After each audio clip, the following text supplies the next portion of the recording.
No a první den s ním probíhal nějak takhle, jelikož jsem seděl vpředu a on vzadu, tak jsem vůbec nevěděl, co se děje. Tak 20 minut do hodiny slyším jekot spolužaček, otočím se a vidím, jak je Aim Lockley na jednu holku se staženýma kalhotama a mastí si tyč. Učitelka ho vyvedla ze třídy a dostal poznámku, obtěžuje učitele při vyučování soukromou potřebou. Nakonec to bylo tak, že se tohle dělo skoro každý den, všichni si na to zvykli a bylo nám to víceméně ukradený až na jeho poslední den v naší škole. Od dějáků jsme probírali druhou světovou válku a když se na promítací tabuli promítal nějaký dokument, tak tam byla část, kde německý kancléř z té doby měl nějaký proslov. Otočím se a vidím, jak stojí s kalhotama dole, hajluje a honí si levačkou. Od té doby o něm nic nevím.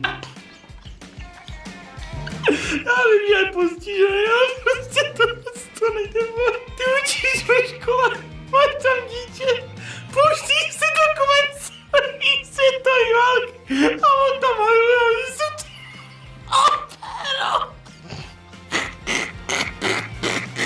Do píči, co to kurva je? Kámo, to... Já bych chtěl jít na ten rodiček. Kurva! Do hajzlu. Proto si myslím, že to není dobře, že se tady udělala, jak se tomu říká, inkluze. Ty jsi ztratil dobře. To byl creep, dámy a pánové. Nashledanou. Měj se hezky.